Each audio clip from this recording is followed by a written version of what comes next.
بسم اللہ الرحمن الرحیم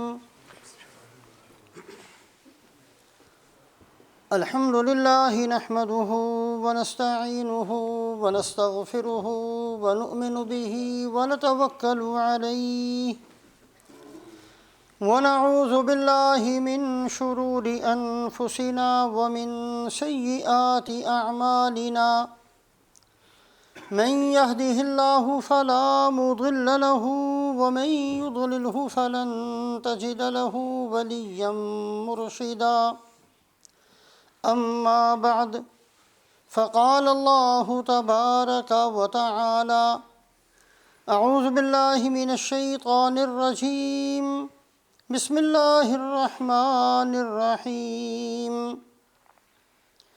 قد خسر الذين كذبوا بلقاء الله حتى إذا جاءتهم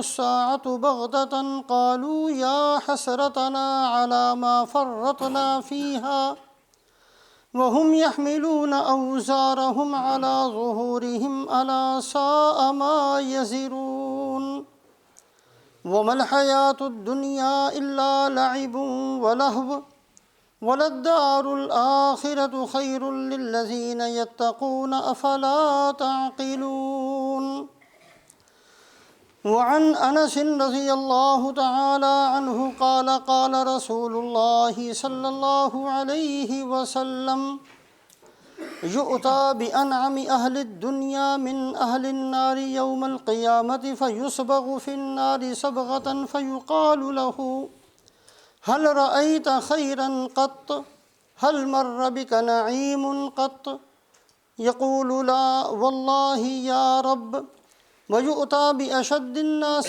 بؤسا فيصبغ في الجنة صبغة ثم يقال له يا ابن آدم هل رأيت بؤسا قط هل مر بك شدة قط فيقول لا والله يا رب ما رأيت بؤسا قط ولا مر بي شدة قط أو كما قال رسول الله صلى الله عليه وسلم۔ ایک معمولی اور ایک ادنا مسلمان ہونے کی حیثیت سے ہم سب اس بات کو جانتے ہیں کہ اگر حضرت آدم علیہ السلام سے لے کر قیامت تک آنے والے جتنے انسان ہیں، ان تمام انسانوں کو جتنی کامیابیاں ملی ہیں دنیا کے اندر، ان سب کامیابیوں کو جمع کر لیا جائے تو آخرت کی چھوٹی سے چھوٹی کامیابی کا مقابلہ نہیں کر سکتے، اس لیے کہ دنیا کی ہر کامیابی فانی ہے، ختم ہونے والی ہے، اور آخرت کی ہر نعمت ہمیشہ کے لیے ہے، باقی رہنے والی ہے۔ دنیا کی ہر نعمت کے ساتھ اللہ کی رضا ضروری نہیں، آخرت کی ہر نعمت کے ساتھ اللہ کی رضا ملی ہوئی ہوگی۔ دنیا کے اندر اللہ نے فرعون کو، قارون کو، نمرود کو، شداد کو، حامان کو بہت کچھ دیا، نعمتیں ان کے پاس تھیں، لیکن اللہ کی رضا ان کے ساتھ نہیں تھی۔ اگر ساری انسانیت کی کامیابیوں کو جمع کیا جائے تو آخرت کے اندر ایک معمولی قسم کی جو کامیابی ہوگی اس کا درجہ ان تمام کامیابیوں سے بڑا ہوا ہے۔ اگر دنیا کی تمام خوشیوں کو اکٹھا کر لیا جائے، آخرت کے اندر ادنا درجے کے جنتی کو جو اللہ چھوٹی سے چھوٹی خوشی دیں گے وہ ان سب خوشیوں سے بڑی ہوئی ہے۔ اگر دنیا کے اندر ساری لذتوں کو، مزوں کو اکٹھا کر لیا جائے، جو جس کو جس حالت میں بھی ملا ہے، آخرت کے اندر جو اللہ پاک کی طرف سے لذتیں اور مزے جنت والوں کو ملیں گے، ادنا لذت کا مقابلہ ساری دنیا کی لذتیں مل کر نہیں کر سکتی۔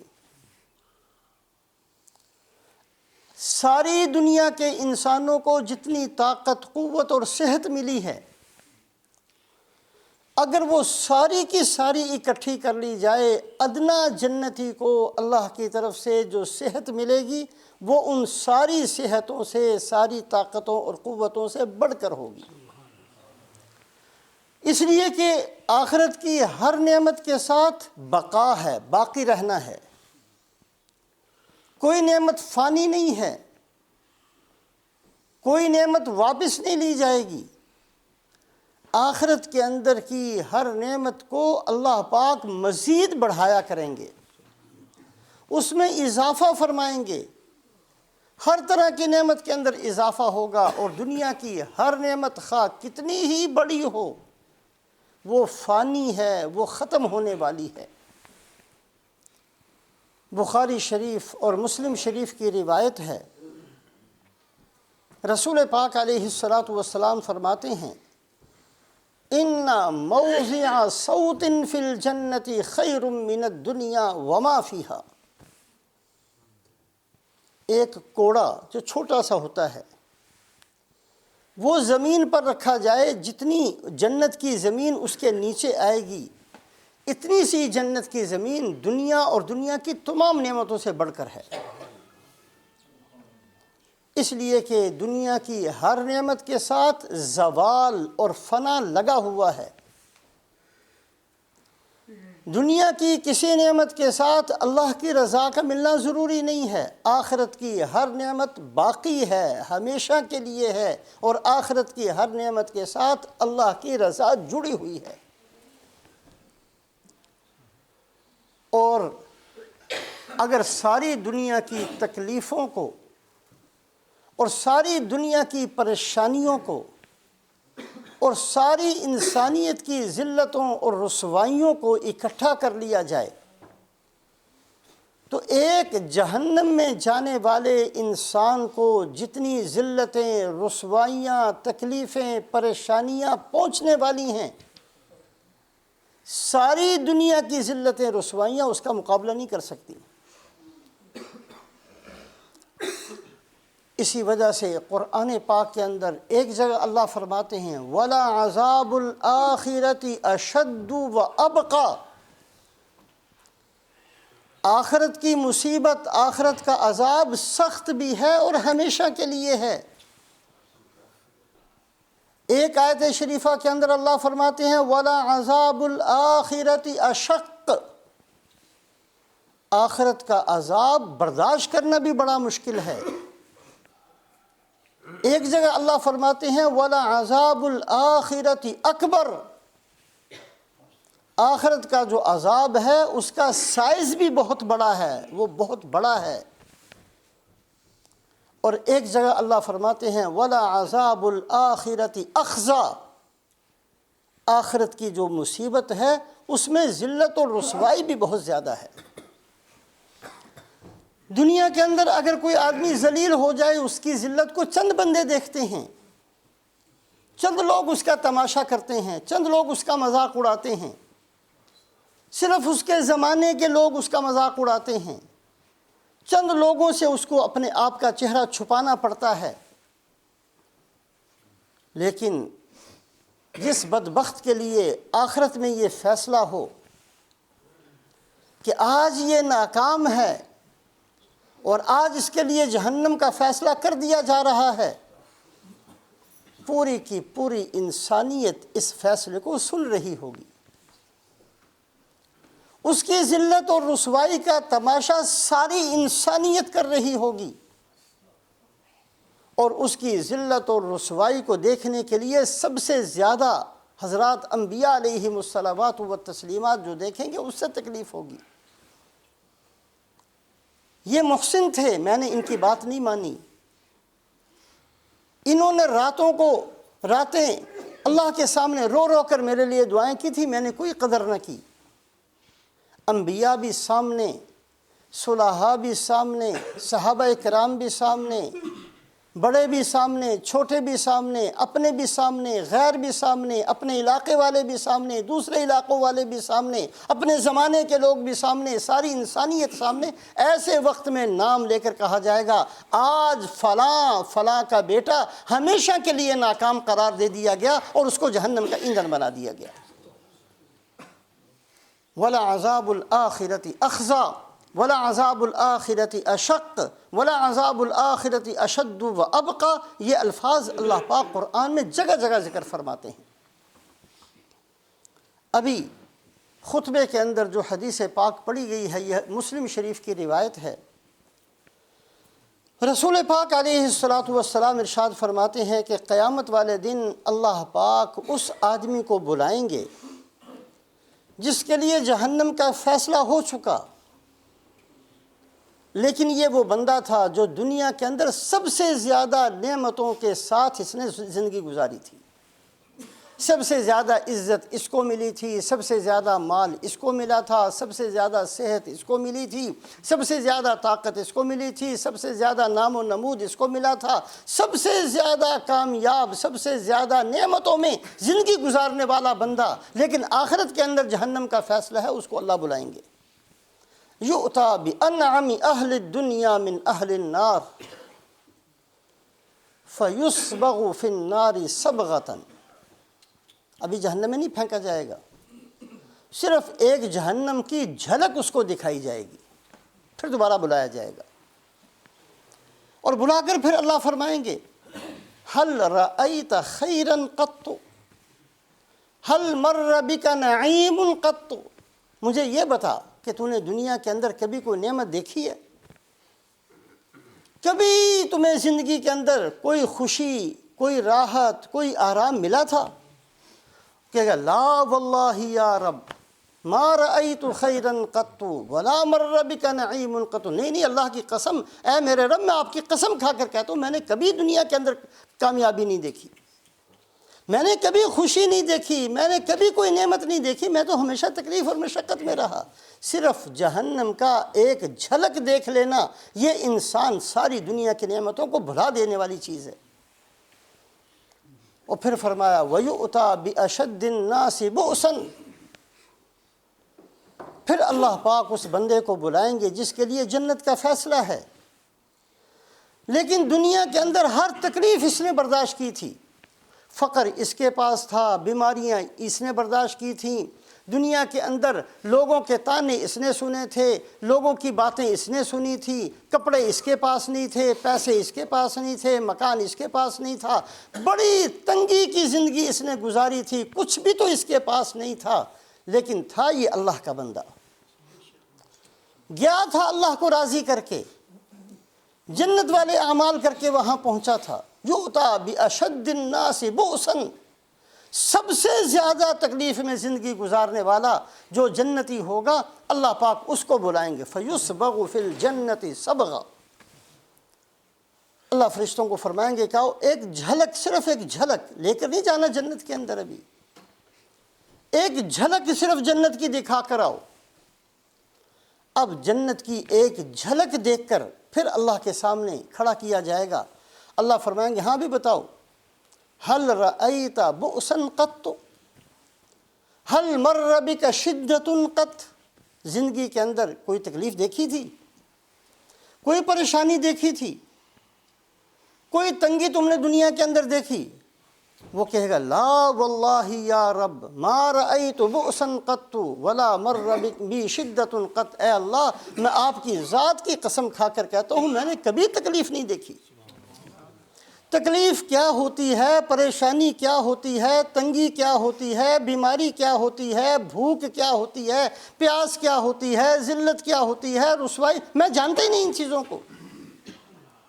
جنت کا ایک نظارہ کر لینا، ایک لمحے کے لیے جنت کو دیکھ لینا دنیا کی ساری تکلیفوں کو بھلا دے گا۔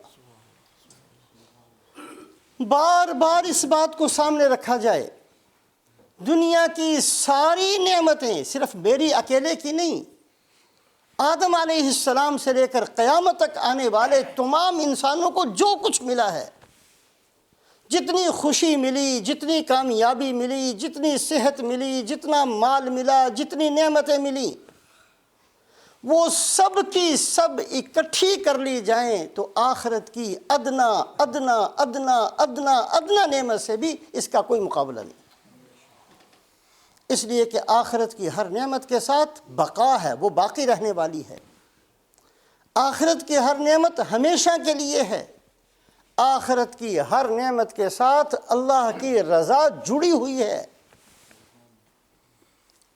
اس بات کو سامنے رکھتے ہوئے میں بھی، آپ حضرات بھی اپنے گریبانوں میں منہ ڈال کر ہم کبھی سوچیں تو صحیح اس بات کو، آخر مسئلہ کیا ہے؟ ہم مانتے ہیں قرآن کو، ہم ایمان لاتے ہیں حدیث پاک پر، ہم ایک نبی کو نہیں 1,24,000 نبیوں کے ماننے والے ہیں، ہم 1,24,000 صحابہ کو کامیاب ماننے والے لوگ ہیں، ہم ہر اس بندے کو کامیاب مانتے ہیں جو دین کے ساتھ دنیا سے گیا۔ آخر کیا مصیبت ہے کہ یہ دین ہمارے حلق کے نیچے کیوں نہیں اتر رہا؟ ہم اگر مانتے ہیں تو یہ دین ہمارے اندر کیوں نہیں جا رہا؟ میرے پیٹ میں یہ دین کیوں نہیں پہنچتا؟ میرے کاروبار کے اندر دین کیوں نہیں آ رہا؟ میرے گھر کی زندگی کے اندر دین داخل کیوں نہیں ہوتا؟ میری سوچ کے اندر دین کیوں نہیں آ رہا؟ کبھی سوچیں تو اسے، ان چیزوں کو۔ ہم ماننے والے لوگ ہیں، یہ تو نہیں ہے کہ ہم انکار کرتے ہیں۔ قرآن پاک کی 6,666 آیتوں پر ہمارا ایمان ہے، ہم پوری بخاری شریف کو مانتے ہیں، مسلم شریف کو مانتے ہیں، ہر اس بات کو جو اللہ کے نبی صلی اللہ علیہ وسلم کی زبان مبارک سے نکلی ہم اس کو حق اور سچ مانتے ہیں۔ ہم جنت کو مانتے ہیں، جہنم کو مانتے ہیں، لیکن یہ ساری باتیں ہمارے ایک کان سے گھس کر دوسرے کان سے کیوں نکل جاتی ہیں؟ یہ ساری باتیں میرے حلق کے نیچے کیوں نہیں جاتی؟ یہ ساری باتیں میرے کاروبار کے اندر کیوں نہیں آتی؟ یہ میری غمی اور خوشی کے اندر کیوں نہیں آتی؟ کبھی ان چیزوں کو سوچیں۔ اللہ مجھے بھی توفیق دے، آپ کو بھی۔ موٹی موٹی 4 چیزیں ایسی ہیں جو آخرت سے غفلت کا سبب بنتی ہیں۔ 4 چیزیں، ان چیزوں کی وجہ سے باوجود ماننے کے دین ہمارے اندر نہیں آتا۔ قرآن کو ماننے کے باوجود قرآن حلق سے نیچے نہیں اترتا، حدیث کو ماننے کے باوجود حدیث گھر کے اندر نہیں آتی۔ 4 چیزیں یاد رکھیں، 4 چیزیں۔ سب سے پہلی چیز، ہمارے اندر شک ہے۔ شک، قرآن پاک کے اندر ایک جگہ اللہ فرماتے ہیں تشابہت قلوبہم، اور ایک جگہ فرماتے ہیں ورتابت قلوبہم۔ تشابہت قلوبہم، ان کے دلوں کے اندر شبے پڑے ہوئے ہیں، پتہ نہیں ہے کہ نہیں ہے، یہ جنت کی ساری چیزیں ہیں نہیں ہیں، پتہ نہیں ہے کہ نہیں ہے، اور اگر ہیں بھی تو اللہ دے دیں گے، کوئی بات نہیں۔ جہنم پتہ نہیں ہے کہ نہیں ہے، چلو اگر ہے بھی تو اللہ بچا لیں گے، اپنے فضل سے بچا لیں گے۔ تشابہت قلوبہم، ان کے دلوں کے اندر شبے پڑ گئے ہیں، اور ایک جگہ ورتابت قلوبہم، ان کے دلوں کے اندر شک پیدا ہو چکا ہے۔ یہ شک کی بیماری ہے۔ ہم زبان سے 1000 دفعہ کہیں کہ ہم قرآن کو مانتے ہیں، حقیقت یہ ہے کہ ہمارے دلوں کے اندر پورا یقین نہیں ہے۔ ہم 1000 دفعہ کہیں کہ اللہ کے نبی صلی اللہ علیہ وسلم کی ایک ایک بات کو سچ مانتے ہیں، حلق سے نیچے کیوں نہیں اترتی؟ اس لیے کہ ہمارے اندر شک موجود ہے، ہمارے اندر وہ یقین نہیں جو ہماری زندگی کو بدل دے۔ ورتابت قلوبہم، تشابہت قلوبہم، 2 لفظ ہیں، 2 آیتیں ہیں قرآن پاک کی۔ تشابہت قلوبہم قد بینا الآیات لقوم یوقنون، اللہ فرماتے ہیں ہم نے تو بتا دیا لیکن ان کے دلوں میں شبے ہیں۔ ورتابت قلوبہم فہم فی ریبہم یترددون، دلوں کے اندر شک ہے جس کی وجہ سے یہ کبھی ادھر کبھی ادھر، کبھی ادھر کبھی ادھر، کبھی ان کا میلان جنت کی طرف ہو جاتا ہے پھر دوسری طرف چلے جاتے ہیں، کبھی دین پر چلنے کا ارادہ کرتے ہیں پھر بے دینی اختیار کر لیتے ہیں۔ ورتابت قلوبہم فہم فی ریبہم یترددون، شک ایک بیماری ہے، شک۔ یہ شک کی بیماری کے اندر آج کا مسلمان اس کے اندر مبتلا ہے، ہم سب اس کے مریض ہیں۔ اگر یہ شک ہمارے اندر نہ ہوتا، رسول پاک علیہ الصلاۃ والسلام فرماتے ہیں من فاتتہ صلاۃ فکأنما وطر اہلہ ومالہ، جس آدمی کی ایک نماز فوت ہو جائے، رہ جائے، نہ پڑھے ایک نماز پوری نماز نہیں، ایک نماز، من فاتتہ صلاۃ، جس آدمی کی ایک نماز رہ جائے، فکأنما وطر اہلہ ومالہ، وہ ایسے ہے گویا کہ اس کے سامنے اس کے مال کو بھی چھین لیا جائے، اس کی اولاد بھی ختم کر دی جائے۔ کبھی حادثات دیکھیں، بس میں سفر کر رہے ہیں، ایک آدمی کا پورا خاندان ہلاک ہو گیا، کیا دل خراش منظر ہوتا ہے، کتنی سخت تکلیف دہ بات ہوتی ہے کہ ایک آدمی کھڑا رہ گیا، اس کے بچے سارے فوت ہو گئے، مکان کی چھت گری، سارے گھر والے مر گئے، ایک آدمی اکیلا رہ گیا۔ اگر خدا نہ خواستہ کسی کے ساتھ یہ ہو، وہ بندہ کس قدر بیچارہ روتا اور پریشان نظر آئے گا۔ ہم میں سے کسی کی نماز چھوڑ جائے، ہم کبھی ایسے پریشان نظر آتے ہیں؟ اللہ کے نبی کی بات ہے، من فاتتہ صلاۃ فکأنما وطر اہلہ ومالہ، ایک نماز جس کی چھوٹ گئی، اللہ کے ہاں وہ ایسے ہے گویا کہ اس کا مال اس سے چھین لیا گیا، اس کے بچے سب کے سب مار دیے گئے، اس کے اہل و عیال کو ختم کر دیا گیا۔ جیسے اس کو تکلیف ہوتی ہے، اس تکلیف کا تو اس کا 100واں حصہ، 1000واں حصہ بھی آج ہمیں ایک نماز نہیں 100 نمازیں چھوڑ کر بھی نہیں ہوتی۔ ہم مانتے ہیں قرآن کو، ہم مانتے ہیں حدیث پاک کو، اس کے باوجود کیا بیماری ہے کہ یہ دین حلق کے نیچے کیوں نہیں ہے؟ ایک تو ہمارے دلوں کے اندر شک ہے، وَارْتَابَتْ قُلُوبُهُمْ تَشَابَهَتْ قُلُوبُهُمْ، یہ قرآن کی آیتیں ہیں۔ ہم شک کی بیماری کے اندر ہیں۔ یاد رکھیں، یہ شک اسی دن ختم ہوتا ہے جب فرشتہ آ کر آنکھوں کو بند کرتا ہے، دل کی آنکھیں کھلتی ہیں، پھر نظر آئے گا کہ دنیا کے اندر سب سے زیادہ سچے اللہ کے نبی صلی اللہ علیہ وسلم تھے۔ باقی انبیاء علیہم الصلوات و تسلیمات نے اللہ کی بات کو بندوں تک پہنچایا۔ رسول پاک علیہ الصلوات والسلام نے جنت کو آنکھوں سے دیکھ کر آ کر بتایا کہ جنت ایسی ہے۔ باقی انبیاء علیہم الصلوات و تسلیمات نے اللہ کے حکم سے جہنم اور جہنم کی مصیبتوں کو بتایا۔ رسول پاک علیہ الصلوات والسلام نے اپنی آنکھوں سے جا کر جہنم کی مصیبتوں کو دیکھا اور پھر اپنی امت کو بتایا۔ رسول پاک علیہ الصلوات والسلام نے قبر میں کیا ہوتا ہے اپنی آنکھوں سے دیکھ کر بتایا، اور فرمایا کہ ڈر ہے کہ مردوں کو دفن کرنا نہ چھوڑ دو، ورنہ بتا دیتا تمہیں بھی کہ ہوتا کیا ہے قبر کے اندر۔ آج سب کچھ ماننے کے باوجود حلق سے نیچے دین نہیں ہے۔ کیوں؟ وَارْتَابَتْ قُلُوبُهُمْ، ایک بیماری ہے ہمارے اندر، ہمارے دلوں میں شک ہے۔ یہ شک نکالنے کا وقت ابھی ہے، بال سفید ہو چکے ہیں۔ کب ہم نے مر جانا ہے اور کب دنیا چھوڑ کر چلے جانا ہے سوچنا چاہیے اس کو۔ خدا نہ کرے اگر کوئی بندہ اس حالت میں دنیا سے گیا کہ اس کو شک تھا اللہ کی بات پر، اس کو شک تھا اللہ کے نبی صلی اللہ علیہ وسلم کی بات پر، یہ ناقص ایمان کے ساتھ گیا۔ اللہ نہ کرے کہ ہم میں سے کوئی آدمی ناقص ایمان کے ساتھ جائے۔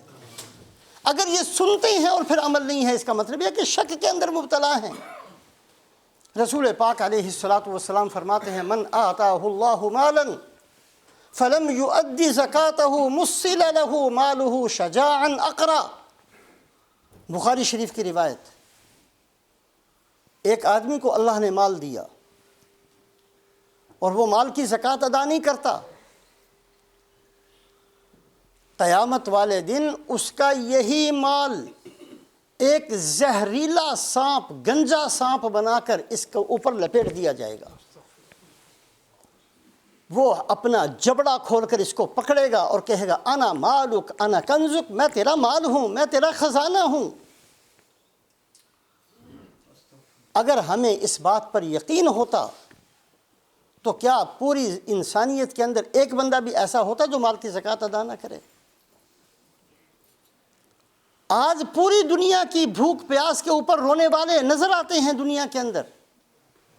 مر گئے، دنیا مر گئی، لٹ گئی، لیکن خود اپنے مال کی زکوٰۃ ادا نہیں کرتے۔ ہر آدمی اگر اپنے مال کی زکوٰۃ ادا کرے اور صحیح طریقے سے کرے، جو اللہ کے نبی صلی اللہ علیہ وسلم نے بتایا کہ سب سے پہلے اپنے قریبی رشتہ دار کو دو، اس کے بعد دوسرے کو دو، تو دنیا کے اندر کوئی ایک آدمی بھی بھوکا نہیں سو سکتا۔ یا زکوٰۃ کی ادائیگی نہیں ہے، اور اگر ہے تو صحیح طریقے سے نہیں ہے، چیریٹی بنا کر ایک بزنس بنایا ہوا ہے لوگوں نے، اور اس کے اوپر اپنے زکوٰۃ اور پتہ نہیں کیا ہم اپنا سب کچھ ضائع کر کے بیٹھتے ہیں۔ حقیقت یہ ہے، ہم مانتے ہیں قرآن کو، مانتے ہیں حدیث پاک کو، لیکن وَارْتَابَتْ قُلُوبُهُمْ، ہماری حالت یہ ہے کہ ہمارے دلوں کے اندر شک ہے، پتہ نہیں ہوگا کہ نہیں ہوگا، پتہ نہیں ہمارے ساتھ ہوگا یا کسی اور کے ساتھ ہوگا۔ یہ جہنم کی باتیں ہیں لیکن ہمارے لیے نہیں ہیں، ہم ان شکوں کے اندر مبتلا ہیں۔ تشابہت قلوبہم وارتابت قلوبہم، یہ ہماری حالت ہے، اللہ ہماری حفاظت فرمائے۔ بخاری شریف ہی کی روایت، حضرت سلمہ ابن اکوع رضی اللہ تعالیٰ عنہ فرماتے ہیں، مسجد نبوی کے اندر ایک جگہ تھی جہاں نماز جنازہ آتا تھا، اور آپ صلی اللہ علیہ وسلم سب تیار ہو جاتے، پھر آپ کو اطلاع دی جاتی، آپ صلی اللہ علیہ وسلم تشریف لا کر نماز جنازہ پڑھا دیا کرتے تھے، ایک جگہ مقرر تھی۔ حضرت سلمہ ابن اکوع رضی اللہ تعالیٰ عنہ فرماتے ہیں کہ ہم وہاں بیٹھے ہوئے تھے، یک کے بعد دیگرے 3 جنازے آئے، ایک جنازہ آیا، تیار ہوئے، صفیں بند گئیں، آپ صلی اللہ علیہ وسلم کو اطلاع دی گئی، آپ صلی اللہ علیہ وسلم تشریف لائے۔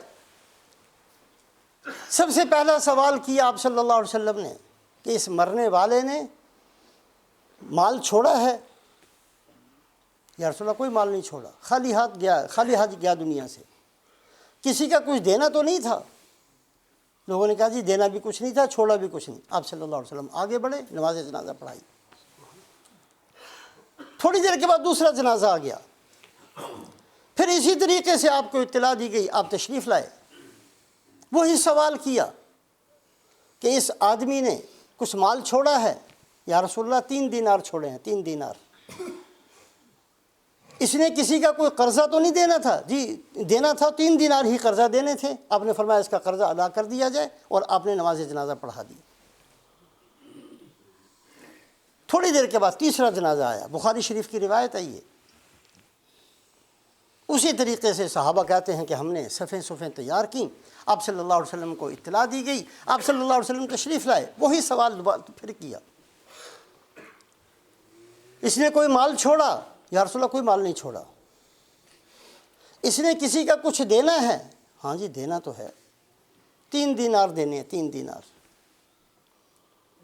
آپ صلی اللہ علیہ وسلم نماز جنازہ پڑھانے کے لیے تشریف لائے تھے، وہیں سے آپ صلی اللہ علیہ وسلم واپس جانے لگے، فرمایا صلو علی صاحبکم، اس کی نماز جنازہ خود پڑھو، میں نے نہیں پڑھانی۔ جس اللہ کے نبی صلی اللہ علیہ وسلم نے سب سے بڑا منافق عبداللہ ابن ابی رئیس المنافقین، اس کی نماز جنازہ بھی پڑھا دی تھی۔ نبی یہ رحمت ہیں، وما ارسلناک الا رحمتا للعالمین، سب سے بڑے منافق کی نماز جنازہ بھی آپ نے پڑھا دی۔ حضرت عمر رضی اللہ تعالیٰ نے روکا، پھر بھی پڑھا دی۔ اللہ نے آیت شریفہ نازل فرمائی، استغفر لہم او لا تستغفر لہم ان تستغفر لہم 70 مرۃ فلن یغفر اللہ لہم، اے اللہ کے نبی آپ اس کے لیے استغفار کریں یا نہ کریں، اگر 70 دفعہ بھی آپ استغفار کریں گے میں نے پھر بھی اس کو نہیں بخشنا۔ اللہ کے نبی نے فرمایا، اے اللہ میں 70 سے زیادہ کرتا ہوں، شاید آپ پھر بخش دیں۔ جس نبی رحمت نے، رحمت کے نبی نے منافقین کے سردار کی نماز پڑھا دی، انکار کیا تو کس آدمی کا؟ جو کسی کا لے کر مر گیا، اس کا انکار کیا۔ جس نے دوسرے کا مال دبایا ہوا تھا، دوسرے کا مال لیا تھا، واپس نہیں کیا، مر گیا، اس کی نماز جنازہ پڑھانے سے انکار کیا ہے۔ اگر ہمیں اس بات پر یقین ہو تو آج یہ معاشرہ ہو ہمارا، جو آج جس معاشرے کے اندر ہم جیتے ہیں، ہم عقل مندی سمجھتے ہیں دوسروں کا پیسہ ہڑپ کرنا، ہم اس کو ٹرک سمجھتے ہیں، بزنس ٹرک ہے یہ ہمارا، ہم اس کو کاروبار کہتے ہیں، پتہ نہیں کیا کیا نام دیتے ہیں، کہ ہم نے دوسروں کو دھوکہ دیا، پتہ ہی نہیں چلنے دیا اس کے اتنے پیسے میں نے لے لیے۔ یہ ہے ورتابت قلوبہم، یہ ہے تشابہت قلوبہم۔ اگر قرآن کو ماننے والے ہوتے تو یہ حالت نہ ہوتی۔ اگر اللہ کے نبی کی بات کو ماننے والے ہوتے اور اللہ کے نبی صلی اللہ علیہ وسلم کا یہ طریقہ سامنے ہوتا کہ اللہ کے نبی صلی اللہ علیہ وسلم منافقین کے سردار کی تو نماز پڑھاتے ہیں، اس آدمی کی نہیں پڑھاتے۔ جس آدمی نے قرضہ چھوڑ کر دنیا سے چلا گیا اور ادا نہیں کیا، اس کی نماز جنازہ پڑھانے سے انکار کرتے ہیں۔ تو ہم میں سے کوئی ایسا ہوتا دنیا کے اندر، کوئی مسلمان ایسا ہوتا جو دوسروں کا مال غصب کرنے والا ہوتا، کوئی ایک بندہ ایسا ہوتا جو دوسروں کی جیب کاٹنے والا ہوتا؟ ورتابت کو، یہ ہے ہمارے دلوں میں شک ہے، ہم جانتے ہیں کہ پتہ نہیں ہے کہ نہیں، یہ چیزیں ایسے لکھ دی گئی ہیں، ایسے نہیں لکھ دی گئی۔ جس دن موت آئے گی پتہ چلے گا کہ سب سے بڑے سچے دنیا کے اندر اللہ کے نبی حضرت محمد صلی اللہ علیہ وسلم تھے۔ اللہ کے نبی صلی اللہ علیہ وسلم نے ہر چیز آنکھوں سے دیکھ کر اپنی امت کو بتائی تھی۔ جنت دیکھی تھی، جنت کی نعمتیں دیکھی تھیں، جہنم کو دیکھا تھا، جہنم کی مصیبتوں کو دیکھا تھا، اور پھر آ کر اپنی امت کو بتایا تھا کہ دیکھو جنت ایسی ہے اور جہنم ایسی ہے۔ ورتابت کو، یہ صرف، اور یہ جو حدیث پاک کے اندر واقع ہے جو ابھی سنایا ہے بخاری شریف کے اندر، اس میں کہیں یہ ثابت نہیں ہوتا کہ اس مرنے والے آدمی نے اس کی نیت یہ ہو کہ میں نے واپس نہیں کرنا، تو موت آ گئی، قرضہ ذمہ تھا، وصیت نہیں کی تھی، یہ نہیں کہیں ثابت ہوتا کہ اس کی نیت نہیں تھی۔ اگر نیت نہ ہو تو پھر خود ہی اندازہ کریں کہ پھر کتنا بڑا جرم بنے گا۔ آج تو قرضہ لیتے اس لیے ہے کہ واپس نہیں کرنا۔ یہ ہے ورتابت قلوبہم۔ آخر کیا مصیبت ہے؟ کبھی سوچیں ان چیزوں کو۔ اگر ہم یہ کہتے ہیں کہ میں قرآن کا ماننے والا ہوں، قرآن میرے اندر کیوں نہیں آتا؟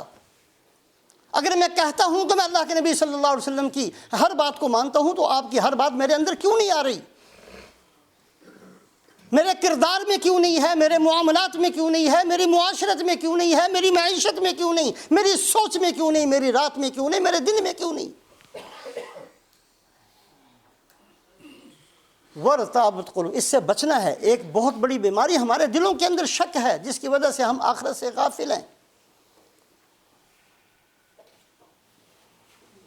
قرآن پاک کے اندر اللہ فرماتے ہیں ان الذین یأکلون اموال الیتامی ظلما انما یأکلون فی بطونہم نارا۔ جو یتیم کا مال کھاتا ہے وہ مال نہیں کھا رہا، آگ اپنے پیٹ میں بھرتا ہے۔ کتنے ہیں دنیا کے اندر؟ چند لقمے نہیں، یتیم کا مال بھی، اس کا مکان بھی، اس کی زمین بھی، اس کی دکان بھی، سب کچھ ہڑپ کر کے بیٹھے ہیں۔ حقیقی بھائی کی وراثت کو لے کر بیٹھا ہوا ہے، حصہ نہیں دیتا۔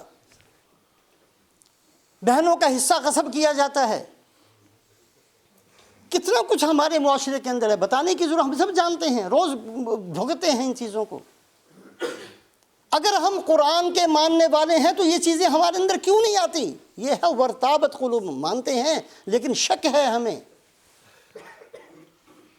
رسول پاک علیہ الصلاۃ والسلام ارشاد فرماتے ہیں کہ بہت سے مرد اور بہت سی عورتیں 60 سال تک عبادت کرتی ہیں۔ 60 سال عبادت کرنا آسان نہیں ہے۔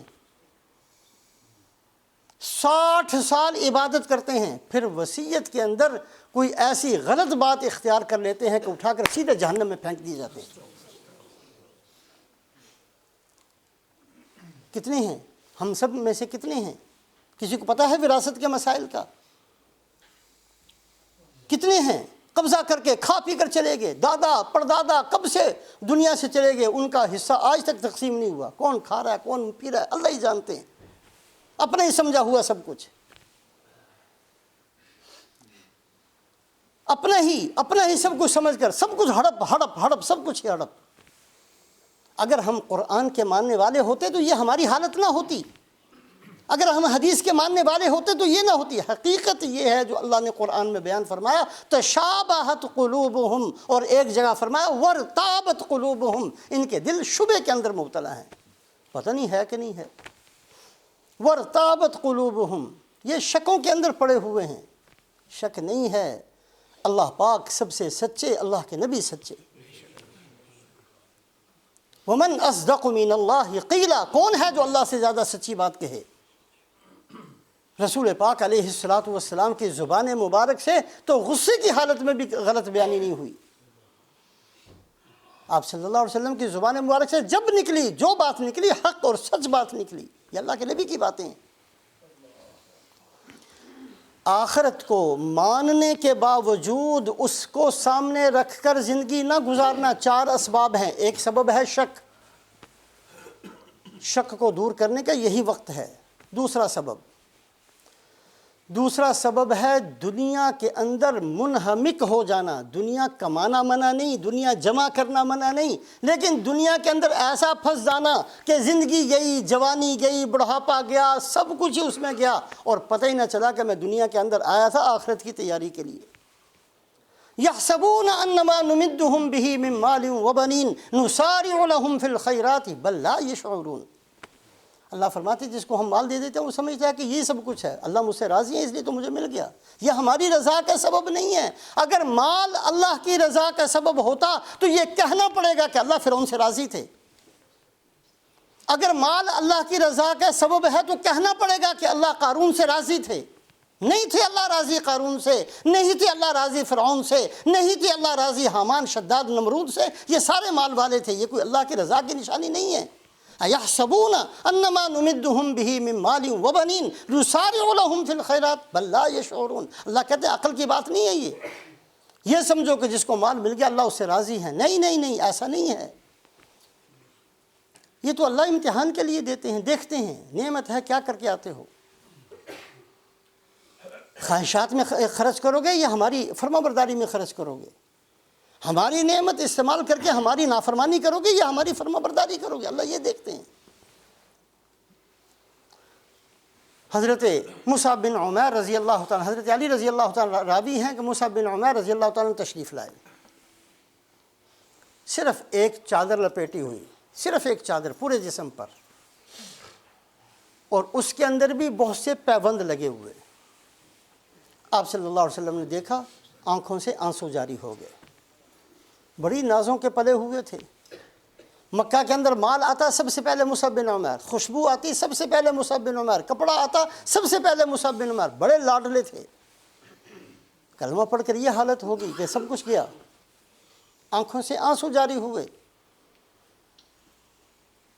اور پھر آپ صلی اللہ علیہ وسلم نے فرمایا کیف بکم اذا غدا احدکم فی حلۃ وراح فی حلۃ.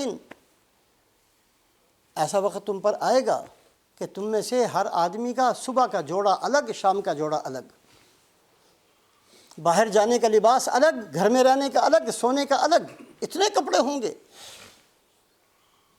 وَوُضِعَتْ صَحْفَةٌ وَرُفِعَتْ أُخْرَى. ایک پلیٹ کھانے کی آئے گی, پھر اٹھائی جائے گی, دوسری, تیسری, چوتھی. کھانے پر بیٹھو گے تمہارا پیٹ ہی نہیں بھرے گا, کھاتے ہی چلے جاؤ گے. وَسَتَرْتُمْ بُيُوتَكُمْ كَمَا تُسْتَرُ الْكَعْبَةَ. پردے لٹکے ہوں گے جیسے بیت اللہ کے اوپر پردے لٹکے ہیں. صحابہ نہیں سوچ سکتے تھے. کھڑکیوں کے اوپر پردے, دروازوں کے اوپر پردے, دیواروں کے اوپر پردے. یہ اللہ کے نبی صلی اللہ علیہ وسلم نے اس وقت خبر دی تھی کہ ایسا کرو گے, اتنا مال ہوگا, سمجھ میں نہیں آئے گا خرچ کہاں کرنا ہے. صحابہ نے کہا یا رسول اللہ بڑا اچھا وقت آ جائے گا. ایسا وقت تو پھر مزے ہی مزے ہیں. پھر تو ہم عبادت کے لیے نتفرغ للعبادہ, عبادت کے لیے فارغ ہوں گے, کوئی مسئلہ ہی نہیں ہے, اللہ توبہ کرتے رہیں گے.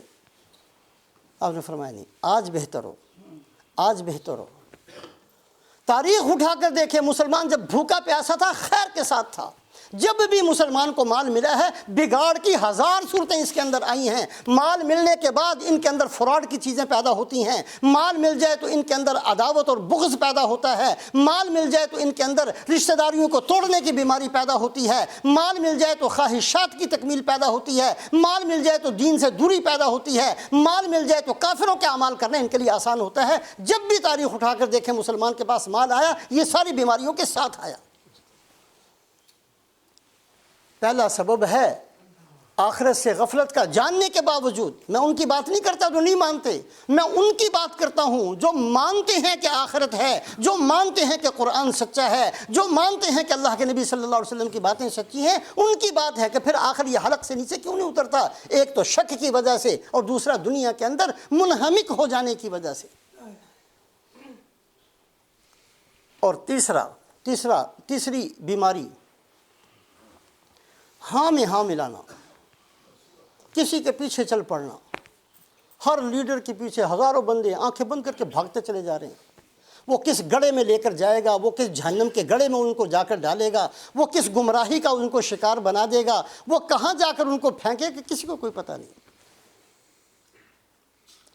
دیہاتوں کے اندر پہلے یہ بیماری تھی کہ چودھریوں کے پیچھے لوگ چلتے تھے، اب شہروں کے اندر اس سے بھی زیادہ ہے۔ کسی کے پیچھے انا اطعنا سادتنا وکبراءنا فاضلونا السبیل ربنا آتهم ضعفین من العذاب والعنهم لعنا کبیرا۔ اللہ فرماتے ہیں قیامت والے دن کہیں گے کہ اللہ ہمارا قصور تو نہیں، ہم تو ان کے پیچھے چلتے تھے، ہمارا عذاب ان کو دے دے۔ اللہ فرمائیں گے ایسے نہیں، یہاں کسی کا کوئی بوجھ نہیں اٹھائے گا، چلے تو تم تھے نا پیچھے، یہاں تمہیں تمہاری سزا بھگتنی ہے، ان کو ان کی سزا بھگتنی ہے۔ مکہ مکرمہ کے اندر ایک سردار تھا عقبہ ابن ابی معیط، اس کی عادت یہ تھی کہ وہ سفر میں، بڑا آدمی تھا، سفر میں بہت جاتا رہتا تھا، تجارت کے سفر کرتا تھا، لیکن جب بھی واپس آتا پورے مکہ کے رہنے والوں کی دعوت کیا کرتا۔ ایک دفعہ تجارت کے سفر سے واپس آیا، سارے مکے والوں کے لیے بڑے کھانے پکائے، سب کو بلایا۔ رسول پاک علیہ الصلوۃ والسلام کو بلانے کے لیے بھی خود آپ کی خدمت میں گیا کہ یہ سارے مکے والے آ رہے ہیں، آپ بھی آ جائیں۔ آپ نے فرمایا کہ نہیں، میں نے نہیں آنا، میں نے صرف ایک شرط پر آنا ہے تو کہ لا الہ الا اللہ محمد رسول اللہ پڑھ لے۔ اب اس نے دل میں سوچا کہ اگر میں نہیں لے کر جاتا میری بےزتی ہوگی، بھی سارے آئے ہیں ایک بندہ نہیں آیا۔ وہ اس کو اس زمانے کے اندر بے عزتی سمجھتے تھے کہ کوئی آدمی کسی کے گھر جانے سے انکار کر دے۔ انہوں نے کہا جی اچھا پھر آپ آ جائیں گے، میں پڑھتا ہوں لا الہ الا اللہ محمد رسول اللہ۔ آپ صلی اللہ علیہ وسلم تشریف لے گئے، کھانے کھونے سے واپس آئے تو اس نے کہا جی نہیں، میں نے تو صرف آپ کو لانے کے لیے پڑھا تھا، میں نے دل سے تھوڑی پڑھا تھا میں نے۔ اللہ پاک نے آیات شریفہ اس بدبخت کے لیے بھی اور جو بھی یہ طریقہ اختیار کرے اس کے لیے نازل فرمائی، یوم یعض الظالم علی یدی یقول یا لیتنی اتخذت مع الرسول سبیلا یا ویلتی لیتنی لم اتخذ فلانا خلیلا۔ قیامت والے دن ایک آدمی افسوس اور حسرت کے ساتھ اپنے ہاتھ کو چبائے گا، اور چباتے چباتے کوہنی تک اپنے ہاتھ کو چبا کر کھا جائے گا اور کہے گا کاش میں نبی کے پیچھے چلا ہوتا، میں نہ اس بدبخت کے پیچھے چلتا، نہ اس خبیث چودھری کے پیچھے چلتا، نہ اس مال والے کے پیچھے چلتا، نہ اس عہدے والے کے پیچھے چلتا جس نے مجھے گمراہ کر دیا۔ میں ان کی ہاں میں ہاں ملاتا رہا، ان کے پیچھے خام خواہ چلتا رہا۔ یوم یعض الظالم علی یدی یقول یا لیتنی اتخذت مع الرسول سبیلا، کاش اگر میں نے اپنا مقتدا بنانا تھا، اپنا امام بنانا تھا، کسی کا دامن کسی کا پلہ پکڑ کر اس کے پیچھے چلنا تھا تو وہ صرف اور صرف حضرت محمد صلی اللہ علیہ وسلم ہے، جن کے پیچھے چلا جائے، جن کی اتباع کی جائے، جن کی اتباع کے اندر جان کو قربان کر دیا جائے، سب کچھ دے دیا جائے، یہ اس کے قابل صرف اللہ کے نبی کی ذات ہے۔ اگر کسی بندے کو آپ کی غلامی سب کچھ دے کر مل جائے، بہت سستا سودا۔ قیامت والے دن آدمی اپنے ہاتھوں کو چبائے گا کہ کاش میں اس کے پیچھے کیوں چلا، میں اس بدبخت کے پیچھے کیوں چلا، میں اس شیطان کے پیچھے کیوں چلا، اس مردود کے پیچھے کیوں چلا، اس ملعون کے پیچھے کیوں چلا، جو دین سے دور تھے، جو گمراہ تھے، جو دین کو نہیں جانتے تھے، جو اللہ کی بات کو نہیں جانتے تھے، جو حدیث کو نہیں جانتے تھے، جو صرف گمراہ کرنا جانتے تھے، جو صرف اقتدار کے بھوکے تھے، میں ان کے پیچھے کیوں چلا۔ اپنے ہاتھوں کو چبائے گا۔ عقبہ ابن ابی معیط کے بارے میں بھی اور قیامت تک جو بھی اس طریقے پر چلا اس کے لیے اللہ نے قرآن اتار دیا۔ ایک سبب ہے آخرت کو جاننے کے باوجود عمل نہ کرنا، شک ہے، ہم سب شک کے اندر مبتلا ہیں، بچیں اس چیز سے، جس دن موت آئے گی اس دن شک کے ساتھ دنیا سے نہ جانے والے بنے، یقین کے ساتھ لا الہ الا اللہ پڑھا ہے تو یقین کے ساتھ، قرآن پڑھا ہے تو یقین کے ساتھ، حدیث کو مانتے ہیں تو یقین کے ساتھ اس حالت سے دنیا سے جائیں۔ ایک شک کی بیماری ہے، دوسرا دنیا کے اندر منہمک ہونے کی، ایسا مست ہو گئے کہ آنکھوں پر پٹی آ گئی، ایسا مست ہو گئے کہ چربی چھا گئی دماغ کے اوپر اور سوچنے کی فرصت نہ ملی، اور تیسری ہاں میں ہاں ملانا، اور چوتھی چیز لمبی امیدیں۔ بندہ بعض دفعہ جانتا ہے، سوچتا ہے اچھا یہ کر لوں، یہ کر لوں، یہ کر لوں، پھر اپنے نہیں، پھر اپنی اولاد کے لیے کر لوں، اپنی اولاد، پھر اپنے پوتے کے لیے، پھر پڑھ زندگی تھوڑی ہے، امیدیں لمبی ہیں، پلان زیادہ ہے۔ زندگی 50 سال کی ہے، پلان 500 سال کے ہیں، جس کی وجہ سے بندہ آخرت سے غافل ہوتا ہے۔ ایک بہت ہی اہم قسم کی بات سامنے رکھیں۔ حضرت امام غزالی رحمۃ اللہ علیہ فرماتے ہیں، اللہ کی عادت شریفہ کو یاد رکھیں، جب اللہ کی نافرمانی بندے کرتے ہیں، اللہ پاک اسباب کو نہیں چھینا کرتے۔ مال دیا ہے، دولت دی ہے، مکان دیے ہیں، زمین دی ہے، دکانیں، اللہ ان کو نہیں چھینتے۔ اللہ پاک اسباب کو نہیں چھینا کرتے، اسباب کے اندر کی لذتوں راحتوں کو چھین لیا کرتے ہیں۔ اللہ کی عادت شریفہ کو یاد رکھیں۔ یہ نہیں ہے نافرمانی کریں گے تو بیوی مر جائے گی، نہیں۔ اللہ پاک نے جو بیوی کے اندر اطمینان اور سکون رکھا ہے، وَمِنْ آيَاتِهِ أَنْ خَلَقَ لَكُم مِّنْ أَنفُسِكُمْ أَزْوَاجًا لِتَسْكُنُوا إِلَيْهِ وَجَعَلَ بَيْنَكُم مَّوَدَّةً وَرَحْمَةً۔ اللہ نے محبتیں پیدا کی۔ ایک آدمی تھکا ہوا گھر آئے، بیوی کو دیکھتے ہی ساری تھکن دور ہو جائے، یہ جو راحت اور لذت ہے یہ ختم ہو جاتی ہے۔ بچے رہتے ہیں، اولاد ہے، لیکن اولاد نے جو آنکھوں کی ٹھنڈک بننا تھا، جن کو دیکھتے ہی آدمی کی ساری تکلیفیں ختم ہو جائیں، وہ ٹھنڈک نہیں بنتی، وہ مصیبت بنتی ہے۔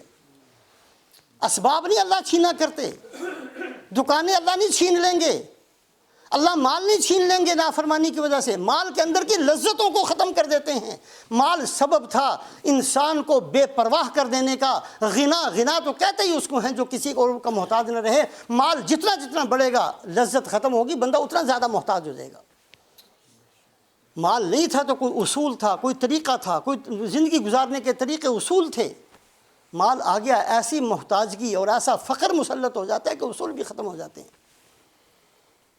مکان حفاظت کا سبب تھا، اسی حفاظت کو اللہ دور کر دیتے ہیں، مکان ہی ہلاکت اور بربادی کا سبب بن جاتا ہے، جائیداد ہی موت کا سبب بن جاتی ہے۔ حالانکہ جائیداد کی وجہ سے، مکان کی وجہ سے تو حفاظت ملنی چاہیے تھی، مال کی وجہ سے غنا ملنا چاہیے تھا، اللہ وہ ختم کر دیتے ہیں۔